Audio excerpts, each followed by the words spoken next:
Hi hello welcome to my channel. ಯಾರೆಲ್ಲ ಇನ್ನೂ ಈ ಚಾನಲ್ಗೆ ಸಬ್ಸ್ಕ್ರೈಬ್ ಆಗಿಲ್ಲ ದಯವಿಟ್ಟು ಈ ಕೂಡಲೇ ಸಬ್ಸ್ಕ್ರೈಬ್ ಆಗಿ. ಹಿತವಾಗಿ ನಲಗಿದ ಹೃದಯ. ಟ್ರೆಂಡ್ ಬೆಲ್ ಶಬ್ದ ಕೇಳಿದಾಗ ಇಷ್ಟೊತ್ತು ಕ್ಯಾಂಪಸ್ನಲ್ಲಿ ಗುಂಪು ಗುಂಪಾಗಿ ನಿಂತಿದ್ದ ವಿದ್ಯಾರ್ಥಿಗಳು ಚದರಿ ತಮ್ಮ ತಮ್ಮ ಕ್ಲಾಸ್ ರೂಮ್ ಸೇರಿಕೊಂಡರು. ಕಾಮರ್ಸ್ ಬ್ರಾಂಚ್ ಕ್ಲಾಸ್ ರೂಮ್ನಲ್ಲಿ ಗೆಳತಿಯರ ನಡುವೆ ಹೀಗೊಂದು ಮಾತುಕತೆ ಅತ್ಯಂತ ಭರದಿಂದ ಸಾಗುತ್ತಿತ್ತು. ಕಿಟಕಿ ಹೊರಗಡೆ ಹಿಣಕಿ ನೋಡುತ್ತಿರುವ ಗೆಳತಿಯ ವಿಚಿತ್ರ ನಡೆಯ ಹಿಂದಿನ ಕಾರಣವ ಕೆದಕುವ ಕಾರ್ಯಕ್ಕೆ ಹೇಳಿದಳು ಮಹತಿ. ಅನು, ಯಾರನ್ನು ಹುಡುಕ್ತಾ ಇದೆಯಾ? ಸಂಭಾಷಣಕ್ಕೆ ಎಳೆಯುವ ಮೊದಲ ಪ್ರಯತ್ನ ಮಾಡಿದಳು. ನಾನು ಯಾರನ್ನು ಹುಡುಕ್ತಾ ಇಲ್ಲ ಕಣೆ.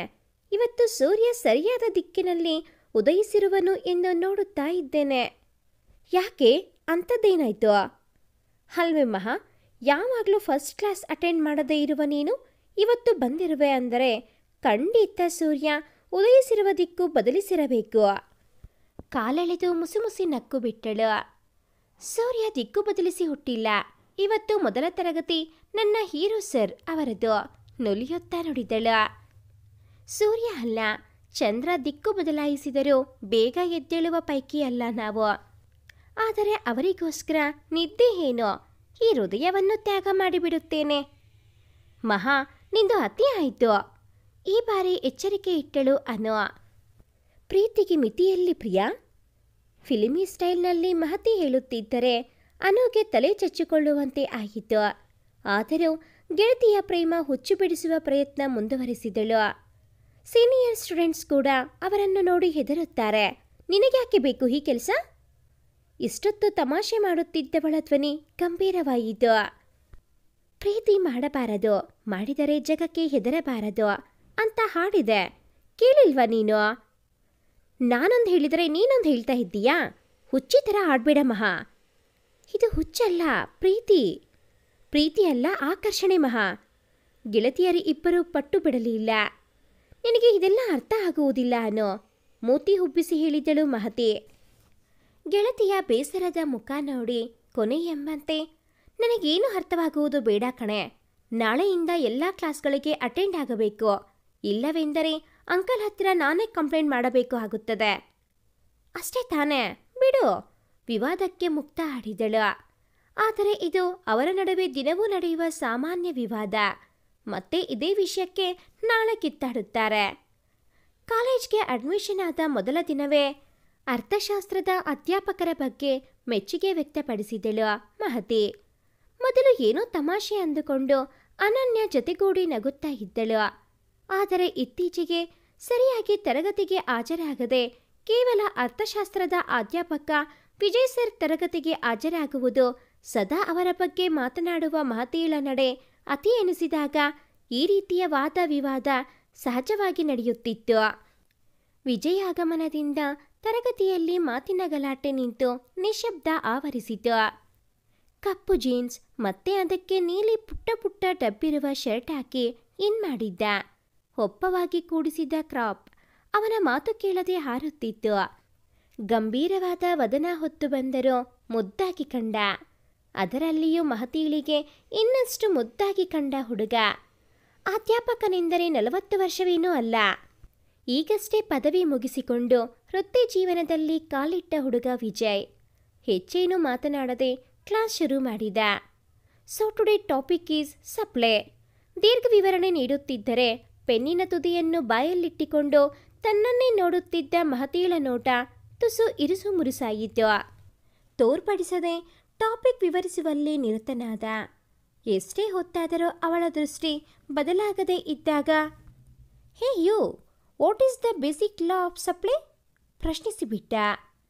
ಕ್ಷಣ ಗಲಿಬಿಲಿಗೊಂಡವಳು, sir, all other factors being equal, as the price of a good or service increases the quality of goods and services, that suppliers will increase and in vice versa. ಇಷ್ಟನ್ನು ನುಡಿದು ಕುಳಿತಳು. ಅವನಿಗೆ ಉತ್ತರದ ನಿರೀಕ್ಷೆ ಇರಲಿಲ್ಲ. ಆ ಕ್ಷಣ ಅವಳನ್ನು ಎಚ್ಚರಿಸಬೇಕಿತ್ತು ಅಷ್ಟೇ. ಅದಕ್ಕೆ ಅವನು ಆಯ್ದುಕೊಂಡ ದಾರಿ ಇದಾಗಿತ್ತು.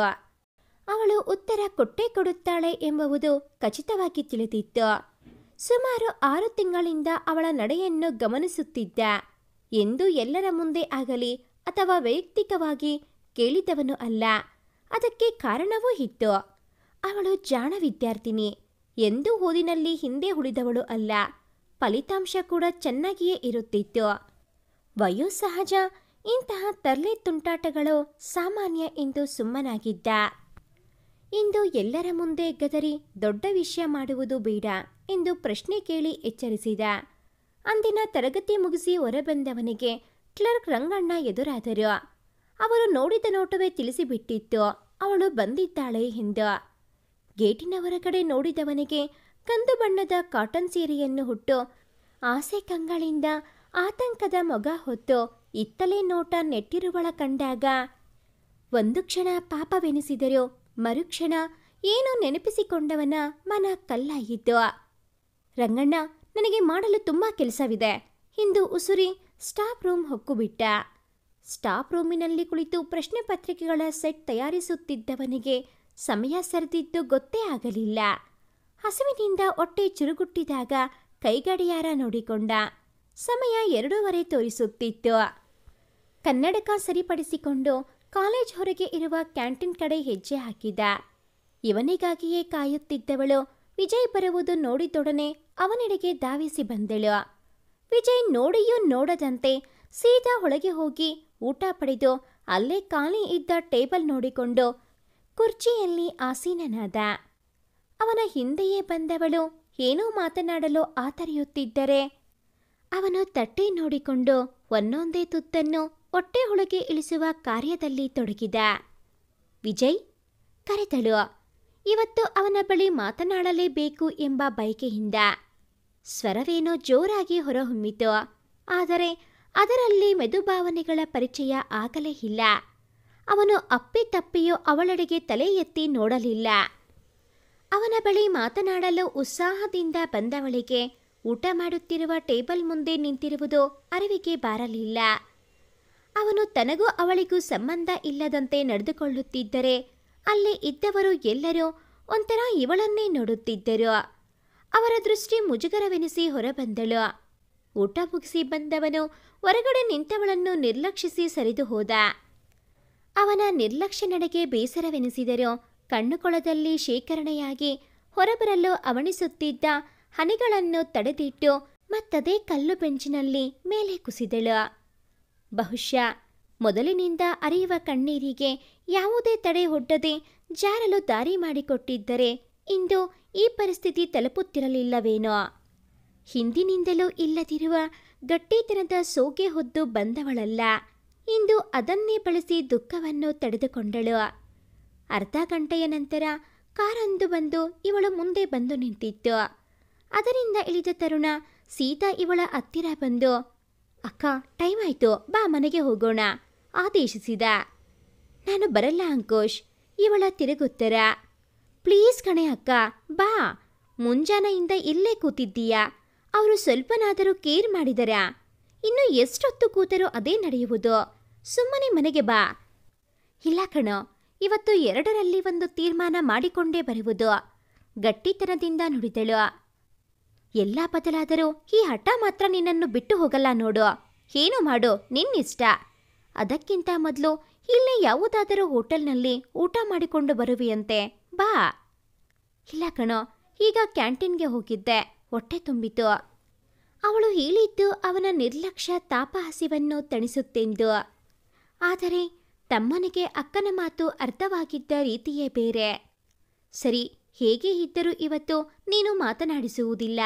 ಸಂಜೆ ಕರೆ ಮಾಡು, ಕರೆದುಕೊಂಡು ಹೋಗಲು ಬರುತ್ತೇನೆ ಅವನೆಂದಾಗ ಮನಸ್ಸಿಗೆ ಪಿಚ್ಚೆನಿಸಿತು. ಯಾಕೋ ಹಾಗೆಲ್ಲ ಹೇಳುತ್ತೀಯಾ? ಸಪ್ಪೆ ಮುಖ ಹೊತ್ತು ಕೇಳಿದಾಗ ಅವನಿಗೂ ಬೇಸರ ಎನಿಸಿತು. ಮತ್ತಿನ್ನೇನು, ಹೀಗೆ ನೀನು ರೋಡಿನಲ್ಲಿ ಕುಳಿತುಕೊಂಡರೆ ಚಂದ ಅನಿಸುತ್ತಾ? ಹಿಂಸೆ ಆಗುತ್ತೆ ಕಣೆ. ಎಷ್ಟಾದರೂ ಒಡ ಹುಟ್ಟಿದವಳೇ ಅಲ್ಲವೇ? ನಿನಗೆ ನೋಡಲು ಹಿಂಸೆಯಾಗುತ್ತದೆ ಅಂದರೆ ಮತ್ತೆ ಇಷ್ಟು ದಿನ ಅವನಿಗಾಗಿ ಕಾಯುತ್ತಿರುವುದನ್ನು ನೋಡಿ ಅವನಿಗೆ ಹಿಂಸೆಯಾಗುವುದಿಲ್ಲವಾ? ಒಂದು ಬಾರಿಯಾದರೂ ಮಾತನಾಡಬೇಕೆಂದು ಅನಿಸುವುದಿಲ್ಲವಾ?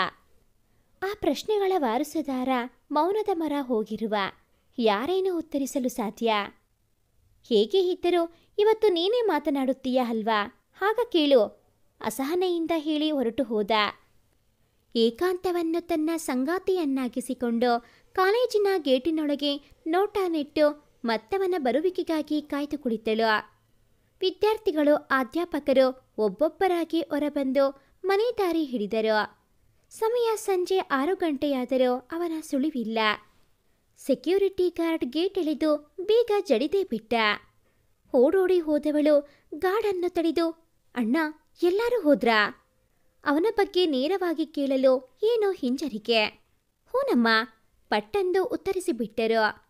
ಅಣ್ಣ, ಒಂದ್ಸಲ ಸರಿಯಾಗಿ ಚೆಕ್ ಮಾಡಿ. ಒಳಗೆ ಯಾರೂ ಇಲ್ಲಮ್ಮ. ದಿನಾಲು ಚೆಕ್ ಮಾಡಿ ಬೀಗ ಹಾಕುವ ನನಗೆ ಗೊತ್ತಿಲ್ವಾ? ಅದ್ ಸರಿ, ನಿನಗೆ ಯಾರು ಬೇಕು? ಅನುಮಾನದಿಂದ ಕೇಳಿದರು. ಅವರು ಇವಳನ್ನು ಸುಮಾರು 1.5 ತಿಂಗಳಿಂದ ಗಮನಿಸುತ್ತಿದ್ದರು.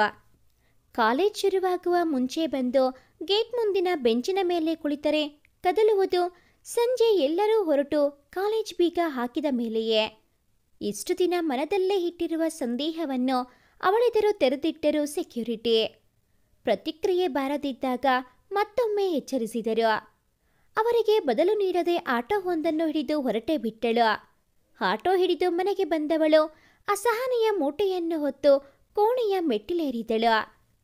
ಅವಳ ರೂಮಿನ ಗೋಡೆಗಳ ತುಂಬ ನಿಂತಿರುವ, ಕುಳಿತಿರುವ, ಎತ್ತಲು ನೋಡುತ್ತಿರುವ, ಹೀಗೆ ವಿವಿಧ ಭಂಗಿಯಲ್ಲಿ ವಿಜಯ್ ಭಾವಚಿತ್ರಗಳು ನೇತಾಡುತ್ತಿದ್ದವು. ಪ್ರತಿ ಫೋಟೋಗಳು ಇವಳನ್ನು ನೋಡಿ ಅಣಕಿಸಿ ನಕ್ಕಂತೆ ಭಾಸವಾದಾಗ ತನಗೆ ತಾನೇ ಕಟ್ಟಿದ ಪೊಳ್ಳು ಗಟ್ಟಿತನದ ಗೋಡೆ ಹೊಡೆದು ಕಣ್ಣಾಳಿಗಳು ಒದ್ದೆಯಾದವು.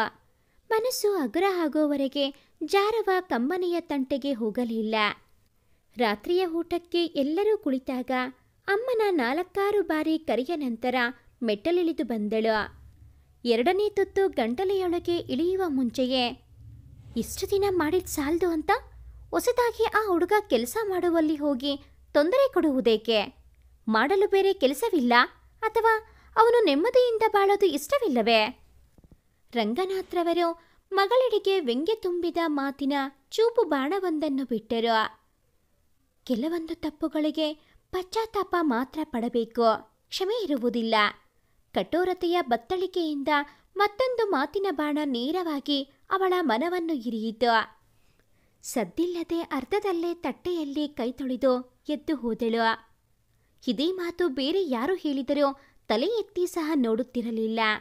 ಆದರೆ ತನ್ನ ಪ್ರೀತಿಯ ಅಪ್ಪನಿಂದ ಈ ಮಾತು ಕೇಳಿ ಬಂದಾಗ ಬೆಕ್ಕುವಿಕೆಯ ತಡೆಯಲಾರದೆ ಗಂಟಲಿನ ನರ ಉಬ್ಬಿ ಬಂತು.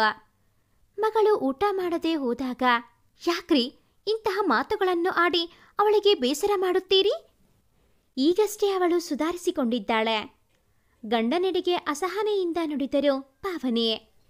ಮತ್ತಿನ್ನೇನು, ಅವಳು ಮಾಡುವ ಹುಚ್ಚಾಟಗಳಿಗೆ ಬೆಂಬಲ ಕೊಡಬೇಕೆ? ಈ ಕೆಲಸವನ್ನು ನಾನು ಮೊದಲೇ ಮಾಡಬೇಕಿತ್ತು, ಆಗ ಇಷ್ಟು ಅನಾಹುತವಾಗುತ್ತಿರಲಿಲ್ಲವೇನೋ. ಮತ್ತೆ ನಿನ್ನ ಮಗಳು ಆ ಹುಡುಗನ ಕಾಲೇಜ್ ಕಡೆ ಹೋಗಿ ತೊಂದರೆ ಕೊಟ್ಟರೆ ನಾನು ಮನುಷ್ಯನಾಗಿ ಇರುವುದಿಲ್ಲ, ಎಚ್ಚರಿಕೆ ಇಟ್ಟರು. ಮರುದಿನ ಎಂದಿನಂತೆ ನೇಸರ ತನ್ನ ಕೆಲಸಕ್ಕೆ ಹಾಜರಾದ. ಲೈಟ್ ಪಿಂಕ್ ಬಣ್ಣದ ಕಾಟನ್ ಸೀರೆಯೊಂದನ್ನು ಹುಟ್ಟು ತನ್ನ ಕೂದಲನ್ನು ಕ್ಲಿಪ್ನಲ್ಲಿ ಬಂಧಿಸಿ ಪುಟ್ಟ ಬಿಂದಿಯೊಂದನ್ನು ಹುಬ್ಬುಗಳ ಮಧ್ಯೆ ಇಟ್ಟು ಕೊರಳಲ್ಲಿ ನೇತಾಡುತ್ತಿರುವ ವಿಎ ಲಾಕೆಟಿನ ಚೈನನ್ನು ಮುಟ್ಟಿ ನೋಡಿ ಹೊರಟಳು. ಕಾಲೇಜ್ ಗೇಟಿನ ಬೀಗ ಇನ್ನೂ ತೆರೆದೇ ಇರಲಿಲ್ಲ. ಮತ್ತದೇ ಕಲ್ಲು ಬೆಂಚಿನ ಸಾಮೀಪ್ಯವ ಸಂಗಾತಿ ಆಗಿಸಿಕೊಂಡು ಕಾಯುತ್ತಿದ್ದಳು. ನಿಧಾನವಾಗಿ ವಿದ್ಯಾರ್ಥಿಗಳು, ಉಪಾಧ್ಯಾಯರು ಬರತೊಡಗಿದರು. ಅಲ್ಲಿ ಕೆಲಸ ಮಾಡುವ ಸ್ಟಾಫ್, ಕ್ಲರ್ಕ್, ಹೀಗೆ ಎಲ್ಲರ ಆಗಮನವಾದರೂ ಅವಳ ಕಂಗಳು ಮಾತ್ರ ಅವನನ್ನೇ ಒಂದು ನಿಮಿಷವೂ ಬಿಡುವು ಇಲ್ಲದೆ ಅರಸುತ್ತಿದ್ದವು. ಅವಳ ನಯನಗಳಾಟಕ್ಕೆ ಸೋತವನಂತೆ ಬಂದ ವಿಜಯ್. ಅದೇ ಗಂಭೀರ ನಡಿಗೆ, ಮುಗ್ಧ ಮುಖ, ಮಾಸದ ಮಂದಹಾಸದೊಂದಿಗೆ ಬೈಕಿನಿಂದ ಇಳಿದ. ಹೋಡು ನಡಿಗೆಯಲ್ಲಿ ಹೋಗಿ ಅವನನ್ನು ತಡೆದಳು. ಅವಳನ್ನು ನೋಡಿದ ತಕ್ಷಣ ತುಟಿ ಬಿಗಿದುಕೊಂಡಿತು. ನಾನಿಲ್ಲಿ ಕಾಯುತ್ತಿರುವುದು ನಿನಗೋಸ್ಕರವೇ. ಇನ್ನು ಎಷ್ಟು ದಿನ ಹೀಗೆ? ಒಂದು ಮಾತಾದರೂ ಮಾತನಾಡಬಾರದೆ? ಅವಳು ದೃಷ್ಟಿಯಲ್ಲಿ ದೃಷ್ಟಿ ಮಿಲಾಯಿಸಿ ಕೇಳಿದಳು. 1.5 ತಿಂಗಳಿನಿಂದ ಪ್ರಯತ್ನಿಸಿ ಸೋತವಳು ಇಂದೇಕೋ ಧ್ವನಿಯನ್ನು ತುಸು ಗಟ್ಟಿ ಮಾಡಿ ನುಡಿದಳು. ಅವಳ ಕೈ ಹಿಡಿದು ಚೂರು ಪಕ್ಕಕ್ಕೆ ಎಳೆದು ಎತ್ತಲೋ ದೃಷ್ಟಿ ಹರಿಸಿ, ನೋಡಿ ಮೇಡಮ್, ನೀವು ಯಾರು ಅಂತ ನನಗೆ ಗೊತ್ತಿಲ್ಲ. ಇದು ನಾನು ಕೆಲಸ ಮಾಡುವ ಜಾಗ. ಅಷ್ಟೇ ಅಲ್ಲದೆ ನಾನೊಬ್ಬ ಉಪಾಧ್ಯಾಯ. ನನಗೆ ನನ್ನದೇ ಸ್ಥಾನ ಮತ್ತು ಗೌರವ ಇದೆ. ಸುಮ್ಮನೆ ನನ್ನ ಹಿಂದೆ ನೀವು ಬಂದು ನೋಡುವವರಿಗೆ ಬಾಯಿಗೆ ಆಹಾರವಾಗಲು ನನಗೆ ಇಷ್ಟವಿಲ್ಲ. ಮತ್ತೆ ನಿಮ್ಮಿಂದಾಗಿ ನನ್ನ ಕೆಲಸ ಹೋದರೆ 2 ತುತ್ತು ಊಟಕ್ಕೂ ಪರದಾಡಬೇಕಾಗುತ್ತದೆ. ಕೊನೆ ವಾಕ್ಯವನ್ನು ಬೇಕೆಂದೇ ಒತ್ತಿ ಹೇಳಿದ್ದ. ಅವನು ಅಲ್ಲಿಂದ ಸರಿದು ಹೋದ ಮೇಲೆಯೂ ಅವನು ಹೇಳಿದ ಮಾತುಗಳು ಅವಳೆದೆಯನ್ನು ಚುಚ್ಚಿತ್ತು. 2 ಹೊತ್ತು ಊಟಕ್ಕೂ ಗತಿಯಿಲ್ಲದವನು. ಹಿಂದೊಮ್ಮೆ ಅವಳೇ ಹೇಳಿದ ಮಾತುಗಳು ಅದು ನಯವಾಗಿ ತಿರುಗುಬಾಣದಂತೆ ಉಪಯೋಗಿಸಿದ್ದ ವಿಜಯ್. ಆ ಮಾತಿನಿಂದ ಅವಳಿಗೆ ಎಷ್ಟು ನೋವಾಯಿತೋ ಅದಕ್ಕಿಂತ ದುಪ್ಪಟ್ಟು ನೋವನ್ನು ಅವಳ ಬಾಯಿಂದ ಮೊದಲ ಬಾರಿಗೆ ಕೇಳಿದಾಗ ಅವನು ಅನುಭವಿಸಿದ್ದ. ಕಲ್ಲು ಬೆಂಚಿನ ಮೇಲೆ ಕುಸಿದವಳು ಯೋಚನೆಗೀಡಾದಳು. ಕೋಪವಾದರೆ ಇಂದಲ್ಲ ನಾಳೆ ಸರಿ ಹೋಗಬಹುದು, ಆದರೆ ದ್ವೇಷವಾದರೆ? ಈ ಆಲೋಚನೆಯು ಬಂದೊಡನೆ ಅವಳ ಮನ ಚೀರಿ ಚೀರಿ ಹೇಳಿತು, ಅವನು ನಿನ್ನನ್ನು ದ್ವೇಷಿಸಲು ಸಾಧ್ಯವಿಲ್ಲ, ಹಾಗಾಗಲು ಸಾಧ್ಯವಿಲ್ಲ. ಅಂತರಾಳದ ತೊಳಲಾಟವನ್ನು ಹತೋಟಿಗೆ ತರಲು ಶತಪಥ ಪ್ರಯತ್ನಿಸುತ್ತಿದ್ದಳು. ಮಧ್ಯಾಹ್ನ ಸುಮಾರು 3:15 ಕ್ಯಾಂಟೀನ್ಗೆ ಟೀ ತರಲು ಹೋಗಿದ್ದ ರಂಗಣ್ಣ ಗಾಬರಿಯಿಂದ ಓಡೋಡಿ ವಿಜಯ್ ಕುಳಿತಿರುವ ಕಡೆ ಧಾವಿಸಿದರು. ಆಗಷ್ಟೇ ಸತತವಾಗಿ 4 ಕ್ಲಾಸ್ ಮುಗಿಸಿ ಬಂದವನು ತಲೆನೋವು ತಾಳಲಾರದೆ ಹಣೆಗೆ ಕೈ ಹೊತ್ತಿ ಕೂತಿದ್ದ. ಸರ್ ಸರ್ ಅವರೆಂದಾಗ, ಮೊದಲು ಟೀ ಕೊಡಿ ರಂಗಣ್ಣ, ತಲೆ ಸಖತ್ ನೋಯ್ತಿದೆ ಎಂದ. ಅದು ಸರ್, ಅವತ್ತು ನಿಮ್ಮನ್ನು ನೋಡಬೇಕೆಂದು ನನ್ನ ಹತ್ತಿರ ಬಹಳ ರಂಪ ಮಾಡಿದ್ದಳ ಆ ಹುಡುಗಿ. ಅವರು ಪೂರ್ತಿ ಮಾಡುವ ಮುನ್ನ ಎಷ್ಟು ಸಲ ಹೇಳಿದ್ದೇನೆ, ನನಗೆ ಅವಳು ಯಾರು ಅಂತ ಗೊತ್ತಿಲ್ಲ, ಕಾಲೇಜಿನ ಒಳಗೆ ಬಿಡಬೇಡಿ ಅಂತ. ನನಗೆ ಯಾರೊಂದಿಗೆ ಮಾತನಾಡಲು ಮನಸ್ಸಿಲ್ಲ, ನೀವು ಟೀ ಕೊಡಿ, ಗದರುವ ಧ್ವನಿಯಲ್ಲಿ ಹೇಳಿದ್ದ. ಅವನ ಮಾತಿಗೆ ತಲೆ ತಗ್ಗಿಸಿ ಟೀ ಗ್ಲಾಸಿನಲ್ಲಿ ಸುರಿದುಕೊಡುತ್ತಾ, ಛೇ ಪಾಪ ಹುಡುಗಿ, ತನ್ನಲ್ಲೇ ಗೊಣಗಿಕೊಂಡರು. ಏನು ಎಂದಾಗ, ಏನಿಲ್ಲ ಸರ್. ಏನೋ ಹೇಳಿದ ಹಾಗಾಯಿತು? ಮತ್ತೆ ಕೇಳಿದ. ಬೇಡ ಸರ್, ನೀವು ಕೋಪ ಮಾಡಿಕೊಳ್ಳುತ್ತೀರಿ. ಇಲ್ಲ ಹೇಳಿ. ಭರವಸೆ ಕೊಟ್ಟಾಗ ಆ ಹುಡುಗಿ ಅಲ್ಲಿ ಕ್ಯಾಂಟೀನ್ ಮುಂದೆ ಬಿದ್ದು ಬಿಟ್ಟಳು ಸರ್. ಅಲ್ಲಿರುವ ಎಲ್ಲರೂ ನೀರು ಚುಮುಕಿಸಿದ್ದರೂ ಎದ್ದೇಳ್ತಾ ಇಲ್ಲ. ಹೇಳಿ ಮುಗಿಸುವಷ್ಟರಲ್ಲಿ ವಿಜಯ್ ಅದಾಗಲೇ 2 ಹೆಜ್ಜೆ ಮುಂದೆ ಹಾರಿದ್ದ. ಅವಸರವಸರವಾಗಿ ಹೋಗುತ್ತಿದ್ದವನು ಕ್ಲಾಸ್ ಮುಗಿಸಿಕೊಂಡು ಬರುತ್ತಿದ್ದ ಮಹತೀಳಿಗೆ ಡಿಕ್ಕಿ ಹೊಡೆದು ಹೋದ. ತಿರುಗಿ ಕ್ಷಮೆ ಕೇಳುವಷ್ಟು ನಿಧಾನ ಅವನಲ್ಲಿ ಇರಲಿಲ್ಲ. ಆದರೆ ಮಹತಿ ಭೂಮಿ ಮೇಲೆ ಇರಲಿಲ್ಲ, ಅದಾಗಲೇ ಕನಸಿನ ಲೋಕದಲ್ಲಿ ತೇಲುತ್ತಿದ್ದಳು. ಕಾಲೇಜ್ ಗೇಟ್ ದಾಟಿ ಕ್ಯಾಂಟೀನ್ ಮುಂದೆ ಸೇರಿದ್ದ ಜನರನ್ನು ಸರಿಸಿ ಅವಳನ್ನು ಮಡಲಿಗೆ ಎಳೆದುಕೊಂಡ. ಆರಾಧ್ಯ, ಕಣ್ಬಿಡು, ಒಮ್ಮೆ ಇಲ್ಲಿ ನೋಡು. ಕೆನ್ನೆಯ ತಟ್ಟುತ್ತಿದ್ದವನ ಹೃದಯ ಬಡಿತ ಏರುಪೇರಾಗಿ ಕಣ್ಣಂಚಿನಲ್ಲಿ ಬಿಸಿ ಹನಿಯೊಂದು ಕೆಳಗಿಳಿಯಲು ಕಾದು ಕುಳಿತಿತ್ತು. ನೆರೆದಿದ್ದವರು ಎಲ್ಲರೂ ನೀರು ಚುಮುಕಿಸಿ ಎದ್ದೇಳಿಸಲು ಎಷ್ಟೇ ಪ್ರಯತ್ನ ಪಟ್ಟಾಗಲೂ ಆರಾಧ್ಯ ಎಚ್ಚರ ಆಗದೆ ಇದ್ದಾಗ ವಿಜಯ್ ಆಟೋವೊಂದನ್ನು ಹಿಡಿದು ಅವಳನ್ನು ಎತ್ತಿಕೊಂಡು ಆಸ್ಪತ್ರೆಯ ಅತ್ತ ಮುಖ ಮಾಡಿದ್ದ. ದಾರಿಯುದ್ದಕ್ಕೂ ಅವಳನ್ನು ಎಚ್ಚರಿಸುವ ಪ್ರಯತ್ನ ಮಾಡುತ್ತಲೇ ಇದ್ದ.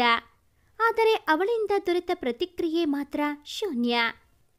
ಎದುರು ಬಂದಾಗ ಎಲ್ಲ ಎಷ್ಟೇ ನಿರ್ಲಕ್ಷ್ಯ ತೋರಿಸಿದರೂ ಒಂದು ಕಾಲದಲ್ಲಿ ಪ್ರಾಣಕ್ಕಿಂತ ಹೆಚ್ಚಾಗಿ ಪ್ರೀತಿಸಿದ ಜೀವ ಇಂದು ಪ್ರಜ್ಞೆ ಇಲ್ಲದೆ ಮಡಿಲ ಮೇಲೆ ಬಿದ್ದಿದ್ದರೆ ಅದನ್ನು ನೋಡಿ ಕರಗದಷ್ಟು ಕಲ್ಲು ಹೃದಯದವನು ಏನೂ ಅಲ್ಲ ವಿಜಯ್.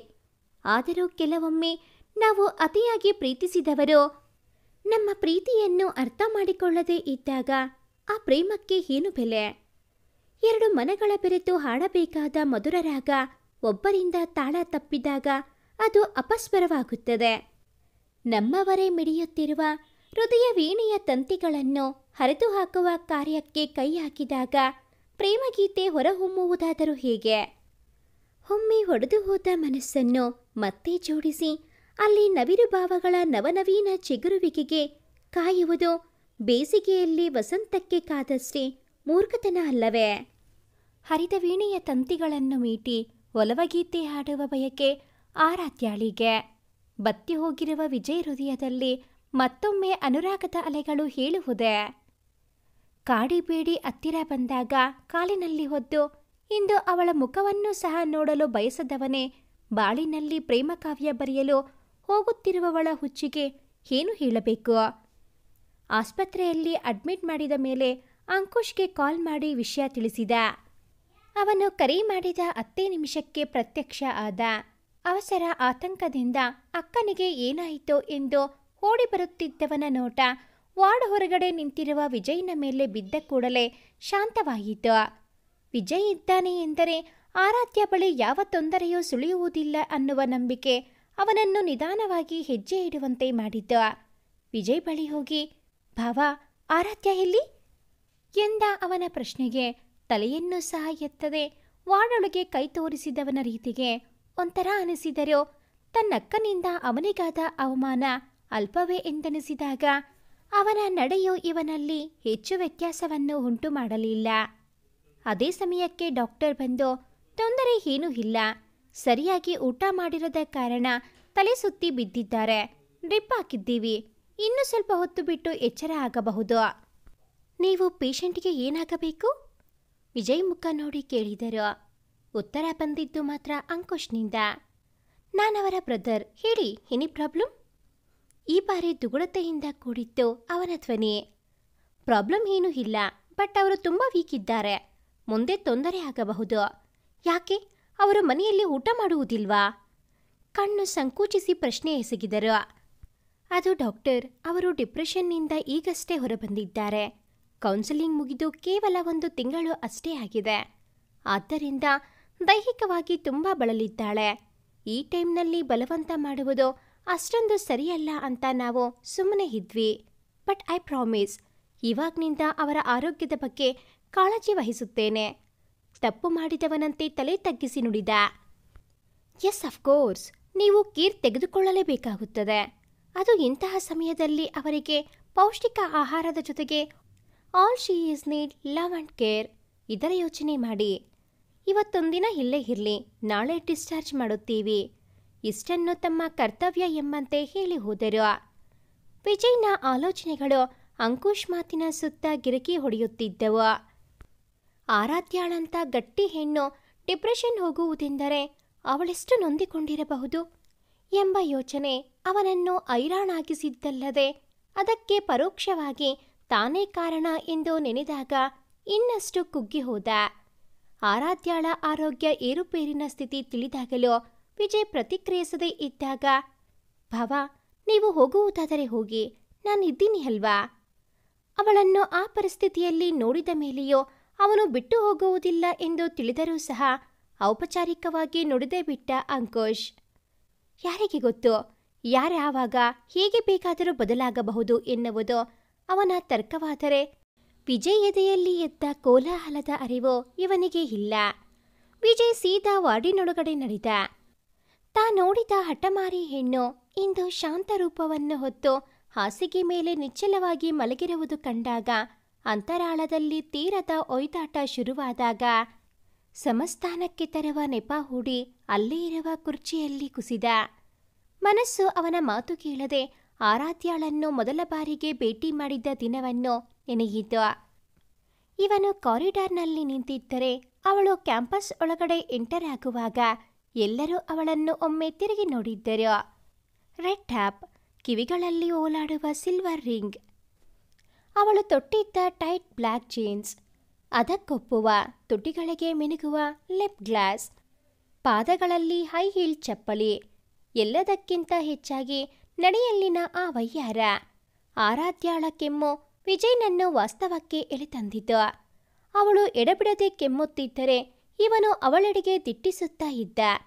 ತೊಟ್ಟಿದ್ದ ಕಾಟನ್ ಸೀರೆ, ಕಂಡು ಕಾಣದಂತಿರುವ ಕಿವಿಯೋಲೆ, ಒಂದು ಕಡೆ ಅಲುಗಾಡೆ ಕುಳಿತಿರುವ ಕೈಗಾಡಿಯಾರವಾದರೆ ಇನ್ನೊಂದು ಕೈಯಲ್ಲಿನ ಅವನೇ ಯಾವುದೋ ಹುಟ್ಟಿದಬ್ಬಕ್ಕೆ ನೀಡಿದ ಉಡುಗೊರೆ ವಿಜಯ್ ಹೆಸರನ್ನು ಹೊಂದಿರುವ ಬ್ರೇಸ್ಲೈಟ್ ಸ್ಥಾನ ಪಡೆದಿತ್ತು. ಕೇವಲ ಒಂದು ವ್ಯಕ್ತಿಯ ಪ್ರೀತಿ ಪಡೆಯಲು ಇಷ್ಟೊಂದು ಬದಲಾವಣೆ. ಹುಟ್ಟಿರುವ ಉಡುಗೆಯಿಂದ ಪ್ರಾರಂಭಿಸಿ ಹಿಡಿದಿಟ್ಟಿರುವ ಭಾವನೆಗಳವರೆಗೆ ನಂಬಲು ಆಗಲಿಲ್ಲ. ಅವನು ಅವಳನ್ನೇ ನೋಡುತ್ತಾ ಕುಳಿತಿದ್ದರೆ ಕೆಮ್ಮಿನ ಶಬ್ದಕ್ಕೆ ಅಂಕುಶ್ ಓಡಿ ಬಂದು ನೀರು ಕುಡಿಸಿದ. ನಿಧಾನವಾಗಿ ಅಕ್ಕನ ತಲೆ ನೆವರಿಸಿ, ನಾನು ಜ್ಯೂಸ್ ತರುತ್ತೇನೆ, ಏನೇನು ಹೇಳಬೇಕೋ ಎಲ್ಲ ಹೇಳ್ಬಿಡೆ ಅಕ್ಕ, ಮತ್ತೆ ಈ ಸಂದರ್ಭ ಸಿಗುತ್ತೋ ಇಲ್ವೋ? ಕಣ್ಣು ಹೊಡೆದು ಹೊರಗೆ ಓಡಿದ. ಈಗ ಉಳಿದಿದ್ದು ವಿಜಯ್ ಮತ್ತು ಆರಾಧ್ಯ ಇಬ್ಬರೇ. ಅವನ ಜೊತೆ ಮಾತನಾಡಲು ಕಾಲೇಜಿನ ಗೇಟಿನ ಮುಂದೆ ನಾಯಿ ಥರ ಕಾದಿದ್ದಳು. ಆದರೆ ಈಗ ಅವನು ಎದುರಿಗೆ ಇದ್ದರೆ ಪದಗಳೆಲ್ಲವೂ ಗಂಟಲಿನಲ್ಲಿ ಒಳಗಡೆ ಮುಷ್ಕರ ಹೂಡಿದ ಅನುಭವ. ಇಬ್ಬರೂ ಮುಖ ಮುಖ ನೋಡುತ್ತಾ ಉಳಿದು ಬಿಟ್ಟರು. ಕಣ್ಣಿನಾಳಕ್ಕೆ ಇಳಿಯುವ ಪ್ರಯತ್ನವಂತೂ ಆಗಲೇ ಇಲ್ಲ. ಕೆಲವೊಮ್ಮೆ ಮಾತಿಗಿಂತ ನೋಟ 100 ಭಾವಗಳನ್ನು ರವಾನಿಸಿಬಿಡುತ್ತದೆ. ಆದರೆ ಅರ್ಥೈಸಿಕೊಳ್ಳುವ ಮನಸ್ಸು ಇರಬೇಕು. ವಿಜಯ್ ಆ ಪರಿಸ್ಥಿತಿಯಲ್ಲಿ ಇರಲಿಲ್ಲ. ಆರಾಧ್ಯಾಳಿಗೆ ಕಣ್ಣಿನ ಭಾಷೆಯೇ ತಿಳಿಯದು. ಇನ್ನೆಲ್ಲಿ ಭಾವಗಳ ಸಮ್ಮಿಲನ. ಅಲ್ಲಿ ಅವರನ್ನು ಆಳಿದು ಗಾಢ ಮೌನವಷ್ಟೇ. ಜ್ಯೂಸ್ ಹಿಡಿದು ಬಂದವನು ಇವರುಗಳನ್ನು ನೋಡಿ ವಿಜಯನಿಗೆ ಕೇಳಿಸುವಂತೆ, ನೀನು ಈ ಜನ್ಮದಲ್ಲಿ ಮಾತನಾಡೋದಿಲ್ಲ, ಅಸಹನೆಯಿಂದ ಹೇಳಿದ. ಮೆಲ್ಲಗೆ ಮಾತನಾಡು, ಅವರಿಗೆ ಕೇಳಿಸುತ್ತೆ.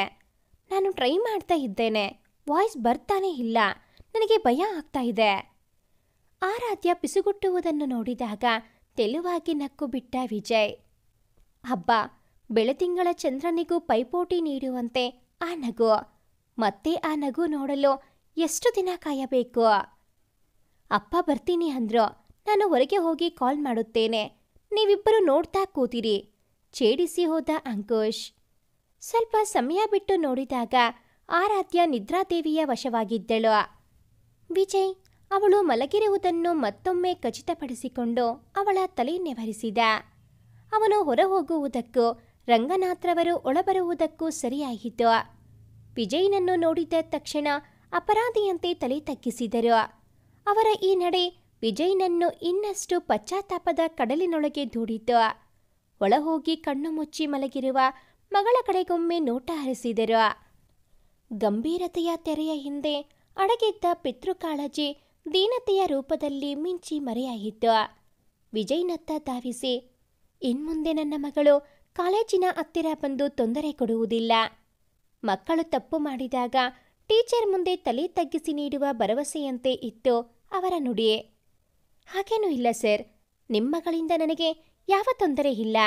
ನೀವೇನು ಅಂದ್ಕೊಂಡಿಲ್ಲ ಅಂದರೆ ಇವತ್ತು ನೈಟ್ ನಾನು ಇಲ್ಲೇ ಇಲ್ಲ ಅವನೆಂದಾಗ, ಅದನ್ನು ನೀವು ಕೇಳಬೇಕಾ ಅಳಿಯಂದ್ರೆ? ಧಾರಾಳವಾಗಿ ಇರಿ ಎಂದರು. ಅವನ ಬದುಕಿನಲ್ಲಿ ಅವರಿಗೆ ಮಾವ ಎನ್ನುವ ಸ್ಥಾನ ಹೊರಟು ಹೋಗಿ ಬಹಳ ದಿನಗಳಾಗಿದ್ದವು. ಆದರೆ ಅವರಿಗಿನ್ನೂ ಅವನೇ ಅಳಿಯನಾಗಿ ಉಳಿದಿದ್ದ. ಅಂಕುಶ್ ಮತ್ತು ವಿಜಯ್ ರಾತ್ರಿ ಉಳಿಯುವುದಾಗಿ ಹೇಳಿದ್ದರಿಂದ ರಂಗನಾಥ್ರವರು ಹೊರಟು ಹೋದರು. ಮಧ್ಯರಾತ್ರಿ ಬೆಕ್ಕಳಿಸುವ ಸದ್ದು ಕೇಳಿದಾಗ ವಿಜಯ್ ಎಚ್ಚೆತ್ತ. ಮುಖ ಮುಚ್ಚಿ ಅಳುತ್ತಿದ್ದವಳನ್ನು ನೋಡಿದಾಗ ಅಯ್ಯೋ ಎನಿಸಿತ್ತು. ಏನಾದರೂ ಬೇಕಾ? ಧ್ವನಿ ಬಂದ ಕಡೆ ತಿರುಗಿದಳು. ಸರಕ್ಕನೆ ಜಾರುತ್ತಿರುವ ಕಣ್ಣ ಹನಿಗಳನ್ನು ತಡೆದುಕೊಂಡಳು. ಅವಳ ಹಠ, ಕೋಪ, ಪ್ರೀತಿ ಎಲ್ಲವನ್ನೂ ಎಲ್ಲರ ಮುಂದೆ ಪ್ರದರ್ಶಿಸುತ್ತಾಳೆ. ಆದರೆ ಕಣ್ಣೀರು ಮಾತ್ರ ಅವಳ ಏಕಾಂತಕ್ಕೆ ಸ್ವಂತ. ಅವಳ ಏಕಾಂತವನ್ನು ಭಂಗಗೊಳಿಸಿದವನ ಮೇಲೆ ಮುನಿಸಿಕೊಳ್ಳಬೇಕಾ ಅಥವಾ ಏನಾದರೂ ಬೇಕಾ ಎಂದು ಮುದ್ದಾಗಿ ಕೇಳಿದವನಿಗೆ ಉತ್ತರ ನೀನೇ ಬೇಕು ಎನ್ನಬೇಕೆ? ತಿಳಿಯದೇ ಕೂತು ಬಿಟ್ಟಳು. ಪ್ರಶ್ನೆಗೆ ಪ್ರತ್ಯುತ್ತರ ಬಾರದಿದ್ದಾಗ ಹೊರಡಲು ಅನುವಾದವನ ಕೈ ಹಿಡಿದಿದ್ದಳು. ತಿರುಗಿ ಏನೆಂದು ಹುಬ್ಬು ಹಾರಿಸಿದಾಗ ಕುಳಿತುಕೊಳ್ಳುವಂತೆ ಸನ್ನೆ ಮಾಡಿದಳು. ಅವಳ ಪಕ್ಕದಲ್ಲಿ ಕುಳಿತವನ ತೋಳಿನಲ್ಲಿ ಕ್ಷಣಾರ್ಧದಲ್ಲಿ ಸೇರಿದಳು. ಅವಳ ದಿಢೀರ್ ಅಪ್ಪುಗೆಯ ದಾಳಿಗೆ ಹುಡುಗ ಮಿಸುಕಾಡಲಿಲ್ಲ. ಅವಳು ನಾಚಿ ಅನುರಾಗವ ದೋಚುವ ಪ್ರಯತ್ನಕ್ಕೆ ಇಳಿದಳು. ಆದರೆ ಅವನ ಹೃದಯ ಬರುಡಾದ ಮರುಳುಗಾಡು. ಅಲ್ಲಿ ಒಲವ ಮಳೆ ಇರಲಿ, ಹಿತನುಡಿಗಳ ಸಿಡಲು ಸಹ ತಾಕದು. ಅವನ ಕೈಗಳು ಅವಳನ್ನು ಬಳಸಲಿಲ್ಲ, ತೋಳುಗಳು ಬಂಧಿಸಲಿಲ್ಲ. ಭಾವ ಸಂಚಲನವಾಗದೆ ತನು ಕಂಪಿಸದು. ಇನ್ನು ಪ್ರೇಮ ಸಿಂಚನ ದೂರಾದ ಮಾತು. ಅವನನ್ನು ಅಪ್ಪಿ ಕುಳಿತಿದ್ದವಳು ನಿದ್ದೆಗೆ ಜಾರಿದ್ದಳು. ಮಿಸುಕಾಡಿದ್ದರೆ ಎಲ್ಲಿ ಎಚ್ಚರವಾಗುವುದು? ಹಾಗೆ ಎದೆಗೊರಗಿಸಿಕೊಂಡು ಕಣ್ಮುಚ್ಚಿದ. ಬೆಳಗಿನ ಜಾವಕ್ಕೆ ನಿದ್ದೆಯಿಂದ ಎಚ್ಚರಗೊಂಡ ಅಂಕುಶ್ ವಿಜಯ್ ಕಡೆಗೆ ನೋಡಿದ್ದ. ಕೂತಲ್ಲೇ ಮಲಗಿದ್ದವನನ್ನು ಮೆಲ್ಲಗೆ ಎಚ್ಚರಿಸಿದ್ದ. ಭಾವ, ನಿಮ್ಮ ಹತ್ರ ಸ್ವಲ್ಪ ಮಾತನಾಡಬೇಕು. ಅಂಕುಶ್ ಮಾತಿಗೆ ತಲೆಯಾಡಿಸಿ ಕಣ್ಣುಚ್ಚಿಕೊಂಡು ಆರಾಧ್ಯಾಳನ್ನು ಸರಿಯಾಗಿ ದಿಂಬಿನ ಮೇಲೆ ಮಲಗಿಸಿ ಹೊರಟ. ಇಬ್ಬರು ಕ್ಯಾಂಟೀನ್ನತ್ತ ಹೆಜ್ಜೆ ಹಾಕಿದ್ದರು. 2 ಕಾಫಿ. ಇಬ್ಬರೂ ಎದುರು ಬದರು ಕುಳಿತರು. ಮೆಲ್ಲಗೆ ಕಾಫಿ ಗುಟುಕು ಹೇರಿಸಿ ಅಂಕುಶ್ ಆರಂಭಿಸಿದ್ದ. ಭಾವ, ನಿಮ್ಮ ಕಾಲೇಜಿನಲ್ಲಿ ಯಾರಾದರೂ ರೂಲ್ಸ್ ಬ್ರೇಕ್ ಮಾಡಿದರೆ ಅಥವಾ ತಪ್ಪು ಮಾಡಿದರೆ ಏನು ಶಿಕ್ಷೆ ಕೊಡುತ್ತೀರಿ? ಅವನ ಮಾತು ಕೇಳಿ ಈ ಸಂದರ್ಭದಲ್ಲಿ ಯಾಕೆ ಈ ಪ್ರಶ್ನೆ ಎನ್ನುವಂತೆ ನೋಡಿದ ವಿಜಯ್ ನೋಟ ಅರ್ಥ ಮಾಡಿಕೊಂಡವನಂತೆ ಹೀಗೆ ಕೇಳಿದೆ ಹೇಳಿ ಎಂದ ಅಂಕುಶ್. ರೂಲ್ಸ್ ಬ್ರೇಕ್ ಮಾಡಿದರೆ ಫೈನ್ ಕಟ್ಟಬೇಕು. ಇನ್ನು ಮತ್ತೆ ಅದೇ ತಪ್ಪನ್ನು ಮಾಡಿದರೆ ಸಸ್ಪೆಂಡ್ ಮಾಡುತ್ತೀವಿ. ಒಂದೇ ಸಲ ಅವರ ಟಿಸಿ ಕಿತ್ತು ಕೈಯಲ್ಲಿ ಕೊಟ್ಟು ಇನ್ನು ಯಾವ ಕಾಲೇಜಿನಲ್ಲಿ ಓದದ ಹಾಗೆ ಮಾಡಿಬಿಡಬೇಕು. ಭಾರತ ಕೋಪವನ್ನು ಪ್ರದರ್ಶನ ಮಾಡುತ್ತಾ ಅಂಕುಶ್ ಹೇಳಿದ. ಹಾಗೆ ಮಾಡಿದ್ದರೆ ಅಂಕುಶ್, ನಾನು ನೀನು ಓದು ಮುಗಿಸಿ ಈ ರೀತಿ ಗೌರವ ಹುದ್ದೆಯಲ್ಲಿ ಇರುತ್ತಿರಲಿಲ್ಲ. ನಾವು ಶಾಲೆ ಕಾಲೇಜಿನಲ್ಲಿ ಎಷ್ಟು ತಪ್ಪು ಮಾಡಿಲ್ಲ, ಲೆಕ್ಕವಿಲ್ಲದಷ್ಟು ಚೇಷ್ಟೆಗಳು.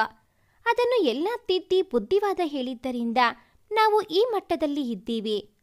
ತಪ್ಪು ಎಲ್ಲರೂ ಮಾಡುತ್ತಾರೆ, ಅದಕ್ಕೆ ಶಿಕ್ಷೆ ಅಂತ್ಯವಲ್ಲ. Every person deserves second chance. Then why not Aradhya? ಇವಾಗ ವಿಜಯ್ಗೆ ವಿಷಯ ಅರ್ಥವಾಯಿತು. ಹೇಳಿ ಬಾವ, ಅಕ್ಕನ ಪರವಾಗಿ ಮಾತನಾಡೋಕೆ ಬಂದಿದ್ದಾನೆ ಅಂತ ನೀವು ಅನ್ಕೊಂಡ್ರೂ ಪರವಾಗಿಲ್ಲ. ಇವತ್ತು ಈ ವಿಷಯದ ಬಗ್ಗೆ ನಾನು ನಿಮ್ಮ ಬಳಿ ಮಾತನಾಡಲೇಬೇಕು. ಅಕ್ಕ ತಪ್ಪು ಮಾಡಿದ್ದಾಳೆ, ಇಲ್ಲ ಅಂತ ನಾನು ಹೇಳುತ್ತಿಲ್ಲ. ಆದರೆ ಇನ್ನೆಷ್ಟು ದಿನ ಅವಳಿಗೆ ಈ ಶಿಕ್ಷೆ? ಅವಳು ಮಾಡಿದ್ದ ತಪ್ಪಿಗಿಂತ ಹೆಚ್ಚಾಗಿ ಶಿಕ್ಷೆಯನ್ನು ಅನುಭವಿಸಿದ್ದಾಳೆ. ನೀವು ಬಿಟ್ಟು ಹೋದ ಕ್ಷಣದಿಂದ ಅದೆಷ್ಟು ಕಣ್ಣೀರು ಸುರಿಸಿದ್ದಾಳೆ, ನೋವು ಅನುಭವಿಸಿದ್ದಾಳೆ. ಅವಳು ಡಿಪ್ರೆಷನ್ ಹೋದಾಗಲಂತೂ ಅಕ್ಕಪಕ್ಕದವರೆಲ್ಲರೂ ಹುಚ್ಚಿ ಅಂತ ತೀರ್ಮಾನ ಮಾಡಿದ್ದರು. ಅದೆಷ್ಟು ಇಂಜೆಕ್ಷನ್ಗಳು, ಅದೆಷ್ಟು ಕೌನ್ಸಿಲಿಂಗ್ಸ್ಗಳು. ನಿಮಗೆ ಇನ್ನೊಂದು ಸತ್ಯ ಗೊತ್ತಾ? ಎಲ್ಲರೂ ಅವಳು ಡಿಪ್ರೆಷನ್ನಿಂದ ಹೊರಬಂದಿದ್ದಾಳೆ ಅಂತ ಅಂದುಕೊಂಡಿದ್ದಾರೆ. ಇಂದಿಗೂ ರಾತ್ರಿ ಅವಳ ಕೋಣೆಯ ಲೈಟ್ ಉರಿಯುತ್ತಾ ಇರುತ್ತೆ. ಎಲ್ಲವನ್ನೂ ಒಳಗೊಳಗೆ ಯೋಚಿಸಿ ತುಂಬ ಮೌನಿಯಾಗಿದ್ದಾಳೆ. ಆರಾಧ್ಯ ಮೊದಲಿನಂತೆ ಆಗಬೇಕೆಂದರೆ ನಿಮ್ಮ ಅವಶ್ಯಕತೆ ತುಂಬ ಇದೆ.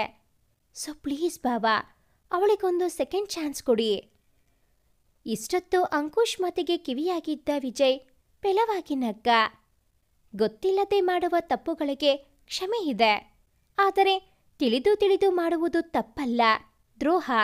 ನಿಮ್ಮಕ್ಕ ನನಗೆ ಮಾಡಿದ್ದು ಸಹ ಅದೇ. ಅದೇನು ಹೇಳಿದೆ ಅಲ್ವಾ, ಸೆಕೆಂಡ್ ಚಾನ್ಸ್ ಕೊಡಿ ಎಂದು? ನಿಮ್ಮಕ್ಕ ನನ್ನ ಕಾಲೇಜಿನ ನಿಯಮ ಉಲ್ಲಂಘನೆ ಮಾಡಿದ್ದ ವಿದ್ಯಾರ್ಥಿನಿ ಅಲ್ಲ, ನಾನು ಕ್ಷಮಿಸಲು. ನನ್ನ ಮಧುರ ಮುಗ್ಧ ಭಾವನೆಗಳ ಜೊತೆ ಆಟವಾಡಿ ಸಾಕೆನಿಸಿದಾಗ ಅದಕ್ಕೆ ಬೆಂಕಿ ಇಟ್ಟು ಬೂದಿ ಮಾಡಿದವಳು. ನೀನದನ್ನು ಮತ್ತೆ ಕೆದಕಬೇಡ. ಹೊರಡಲು ಅನುವಾದವನು 2 ಹೆಜ್ಜೆ ಮುಂದಿಟ್ಟ, ಮತ್ತೆ ಹಿಂದಿರುಗಿ ಬಂದ.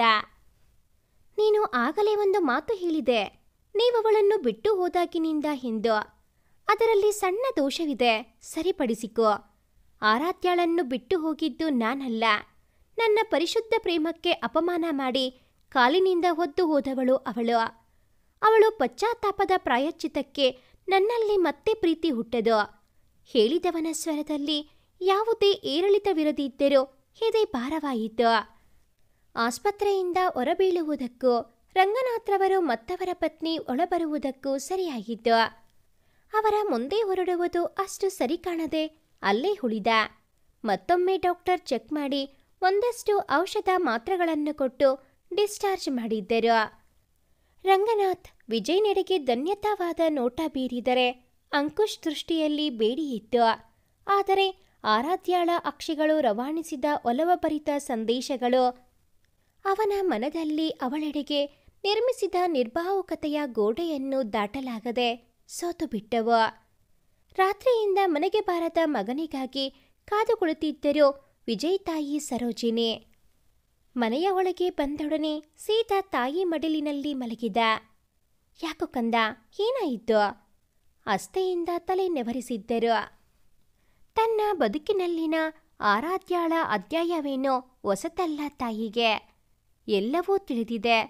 ಒಂದು ಕಾಲದಲ್ಲಿ ಅತ್ಯಂತ ನೋವು ಕೊಟ್ಟು ಹೋದವಳು ಮತ್ತೆ ಹೊಸ ಪುಟಗಳಲ್ಲಿ ಮರಳಿದ್ದಾಳೆ ಎಂದು ಹೇಳಲು ಮನಸ್ಸು ಬರಲಿಲ್ಲ. ಸ್ವಲ್ಪ ಸುಸ್ತಾಗ್ತಾ ಇದೆ ಅಮ್ಮ, ಸುಳ್ಳಾಡಿದ. ಮಗನ ತಲೆನೋವಿಗೆ ಕಾರಣ ದೈಹಿಕ ಆರೋಗ್ಯವಲ್ಲ, ಗತದ ಗಾಯ ಎಂಬುವುದು ಸರೋಜಿನಿ ಅವರಿಗೂ ತಿಳಿದಿತ್ತು. ಹೆಚ್ಚೇನೂ ವಿಚಾರಿಸದೆ ಕಾಫಿ ಬೆರೆಸಿಕೊಟ್ಟರು. ಮರುಮುಂಜಾನೆ ಎಂದಿನಂತೆ ವಿಜಯ್ ತನ್ನ ದಿನಚರಿಯಲ್ಲಿ ತೊಡಗಿಕೊಂಡ. ಬೇಗ ಸ್ನಾನ ಮುಗಿಸಿ ಉಪಹಾರ ಸೇವಿಸಿ ಕಾಲೇಜಿನತ್ತ ಪಯಣ ಬೆಳೆಸಿದ್ದ. ಬೈಕ್ ಪಾರ್ಕ್ ಮಾಡಿ ಗೇಟ್ ಒಳಗೆ ಹೋಗುವ ಮುನ್ನ ಅವನ ದೃಷ್ಟಿ ಒಮ್ಮೆ ಕಲ್ಲು ಬೆಂಚಿನ ಬಳಿ ತಟಸ್ಥವಾಯಿತು. ದಿನ ತನಗಾಗಿ ಕಾತು ಕುಳಿತುಕೊಳ್ಳುವವಳ ಗೈರು ಆಸರಿ ತುಸು ತಳಮಳ ಉಂಟು ಮಾಡಿದ್ದರೂ ತೋರ್ಪಡಿಸದೆ ಹೊಳ ನಡೆದ. ಅಂದಿನ ತರಗತಿ ಮುಗಿಸಿ ಸ್ಟಾಫ್ ರೂಮಿನಲ್ಲಿ ಬಂದು ಕುಳಿತವನ ಹಿಂದೆ ನೋಟ್ಬುಕ್ ಹಿಡಿದು ಬಂದಿದ್ದಳು ಮಹತಿ. ಸರಿ, ಟಾಪಿಕ್ ನನಗೆ ಅರ್ಥವಾಗಿಲ್ಲ, ಸ್ವಲ್ಪ ಎಕ್ಸ್ಪ್ಲೇನ್ ಮಾಡುತ್ತೀರಾ? ವಿನಯಪೂರ್ವಕ ಕೇಳಿದ್ದಳು. ಅವಳು ತೋರಿಸಿದ ಟಾಪಿಕ್ ಅತ್ಯಂತ ಸುಲಭವಾಗಿತ್ತು. ಅಷ್ಟೇ ಅಲ್ಲದೆ ಹೋದ ಸಲ ಈ ಪ್ರಶ್ನೆಯನ್ನು ಟೆಸ್ಟಲ್ಲಿ ಬರೆದು ಉತ್ತಮ ಅಂಕ ತೆಗೆದವಳು ಇವಳೇ ಅಲ್ಲವೇ? ವಿಜಯ್ಗೆ ವಿಷಯದ ಅರಿವಿದೆ. ಸರಿಯಾದ ಸಂದರ್ಭದಲ್ಲಿ ಈ ಕಣ್ಣ ಮುಚ್ಚಾಲೆಗೆ ಮುಕ್ತಾಯ ಹಾಡಲು ಕಾಯುತ್ತಿರುವನು. ಅವನು ಈ ವಯಸ್ಸು ದಾಟಿ ಬಂದವನೇ ಅಲ್ವಾ? ಅವನು ಪಠ್ಯವನ್ನು ವಿವರಿಸುತ್ತಿದ್ದರೆ ಮಹತಿ ಅವನನ್ನೇ ನೋಡುತ್ತಿದ್ದಳು. ಅವಳ ಚಿತ್ತ ಅವನ ಸುತ್ತವೇ ಇತ್ತು. ಇದನ್ನು ಸೂಕ್ಷ್ಮವಾಗಿ ಗಮನಿಸಿದ ವಿಜಯ್ ಬೇಗ ವಿವರಿಸಿ ನೋಟ್ಬುಕ್ ಅವಳ ಕೈಗಿಟ್ಟ. Thank you sir. ಚೆಂದವಾಗಿ ನಕ್ಕು ಹೋದಳು. ಅವಳ ಕಂಗಳಲ್ಲಿ ಮಗುವೊಂದು ತನ್ನ ಇಷ್ಟದ ಆಟಿಕೆಗಾಗಿ ಹಂಬಲಿಸುವ ನಿಷ್ಕಲ್ಮಶ ಭಾವವನ್ನು ಕಂಡಾಗ ಹಳೆಯ ದಿನಗಳು ನೆನಪಾದವು. ಅದೆಷ್ಟು ಕುಂಟು ನೆಪಗಳು ಹೂಡಿ ಕದ್ದು ಮುಚ್ಚಿ ನಾನು ಹೀಗೆ ಆರಾಧ್ಯಳನ್ನು ನೋಡುತ್ತಿದ್ದೆ. ಆಗ ಎಲ್ಲ ತಿಳಿಯಲೇ ಇಲ್ಲ. ಇಂತಹ ಸಣ್ಣ ಸಣ್ಣ ತುಂಟಾಟಗಳು ಮರೆಯಲಾಗದ ಪ್ರೇಮ ಗುರುತಾಗಿ ನೋವು ಕೊಡುತ್ತವೆಂದು. ಆಕರ್ಷಣೆಯ ಮೆಟ್ಟುಲಗಳನ್ನು ದಾಟಿ ಪ್ರೀತಿಯ ಪರದಿಯನ್ನು ಮೀರಿ ಹೊಲವ ಉತ್ತುಂಗದಲ್ಲಿದ್ದ ನನ್ನನ್ನು ಒಮ್ಮೆಲೆ ಎಳೆದು ದೂಡಿಬಿಟ್ಟೆ. ನಿನಗಾಗಿ ಭದ್ರಪಡಿಸಿದ ಭಾವನೆಗಳು ಛಿದ್ರವಾದ ಮೇಲೆ ಆ ಚೂರುಗಳನ್ನು ಪುನಃ ಜೋಡಿಸು ಎಂದರೆ ನನ್ನಿಂದಾಗದು ಕಣೆ ಹುಡುಗಿ. ಕೈಯಲ್ಲಿದ್ದ ಹಾಲು ತಣ್ಣಗೆ ಆಗಿದ್ದರೆ ಬೆಚ್ಚಗಾದ ಕಣ್ಣನಾಳಿಗಳು ಬಚ್ಚಿಡುವ ಪ್ರಯತ್ನ. ಬಹುಶಃ ಆ ದುಃಖದ ಕಟ್ಟೆ ಅವನೇ. ತೋಳಿನಲ್ಲಿ ಹೊಡೆಯಲು ಮುಡುಪು ಇರಿಸಿದ್ದಳೋ ಏನೋ. ಕನ್ನಡಿಯಲ್ಲಿ ತನ್ನ ಬಿಂಬವನ್ನೇ ನೋಡುತ್ತಿದ್ದವಳು. ಪ್ರೀತಿ ಎಲ್ಲವೂ ಬದಲಾಯಿಸುತ್ತೆ ಅಂತ ಹೇಳುತ್ತಾರೆ. ಆದರೆ ಈ ನನ್ನನ್ನು ಎಷ್ಟು ದುರ್ಬಲವಾಗಿಸಿದೆ ನೋಡು. ಬಹುಶಃ ನಿನ್ನಂತಹ ಒಳ್ಳೆಯ ಹುಡುಗನ ಮನಸ್ಸು ನೋಯಿಸಿದ್ದ ಪರಿಣಾಮವೇನೋ. ಕಲ್ಲನ್ನು ಕರಗಿಸುವ ಶಕ್ತಿ ಇರುವ ಈ ಪ್ರೀತಿಗೆ ನಿನ್ನ ಕೋಪವನ್ನು ಕರಗಿಸಲು ಆಗುತ್ತಿಲ್ಲ. ನಿನ್ನ ಕೋಪವೇ ನನ್ನಿಂದ ಸಹಿಸಲು ಆಗುತ್ತಿಲ್ಲ. ಇನ್ನು ನಿನ್ನ ದ್ವೇಷ ಅಪ್ಪ ನೆನೆದರೆ ಭಯವಾಗುತ್ತೆ. ಅಂದು ನೀನು ಇಲ್ಲದಿದ್ದರೆ ಏನೋ ಬದುಕು ಬಿಡಬಹುದು ಎನ್ನುವ ಹುಚ್ಚು ಧೈರ್ಯವಿತ್ತು. ಆದರೆ ಈಗ ನನಗೆ ಅರ್ಥವಾಗಿದೆ ನನ್ನ ಬದುಕೆ ನೀನೆಂದು. ಲೋಟ ಬದಿಗಿಟ್ಟು ಮಂಚದ ಮೇಲೆ ಮುದುಡಿ ಮಲಗಿದ್ದಳು. ನೆಮ್ಮದಿಯಾಗಿ ಮಲಗಿ ಅದೆಷ್ಟು ದಿನವಾಗಿತ್ತೇನೋ. ಮಾತ್ರೆ ಮಂಪರಿಗೆ ಒಂದಷ್ಟು ಹೊತ್ತು ಕಣ್ಣು ಮುಚ್ಚಿದಳು. ಇಷ್ಟಕ್ಕೂ ಆರಾಧ್ಯ ಮತ್ತು ವಿಜಯ್ ನಡುವಿನ ಸಂಬಂಧವಾದರೂ ಏನೋ. ಯಾಕೆ ಆರಾಧ್ಯ ವಿಜಯ್ ಪ್ರೀತಿಯನ್ನು ದೂರ ಮಾಡಿಕೊಂಡಳು? ಮತ್ಯಾಕೆ ಅವನ ಪ್ರೀತಿಗಾಗಿ ಅಷ್ಟೊಂದು ಪರಿತಪಿಸುತ್ತಿರುವುದು? ವಿಜಯ್ ಆರಾಧ್ಯಳನ್ನು ಕ್ಷಮಿಸುತ್ತಾನಾ? ಇವರಿಬ್ಬರ ಕಥವೇನು? ಮುಂದೆ ತಿಳಿಯೋಣ. ಭಾಗ 2 ಮುಂದುವರಿಯುತ್ತದೆ. ಭಾಗ 2ರ ನೋಟಿಫಿಕೇಷನ್ಸ್ ನಿಮಗೆ ಬರಬೇಕು ಅಂತ ಅಂದರೆ ಈ ಕೂಡಲೇ ಈ ಚಾನಲ್ಗೆ ಸಬ್ಸ್ಕ್ರೈಬ್ ಆಗಿ. ಹಾಗೆಯೇ ಈ ಒಂದು ವಿಡಿಯೋ ನಿಮಗೆ ಇಷ್ಟ ಆಗಿದ್ದಲ್ಲಿ ಪ್ಲೀಸ್ ಲೈಕ್ ಮಾಡಿ, ಶೇರ್ ಮಾಡಿ, ಹಾಗೆಯೇ ಕಾಮೆಂಟ್ ಮಾಡೋದನ್ನು ಮರಿಬೇಡಿ. Thanks for watching this video.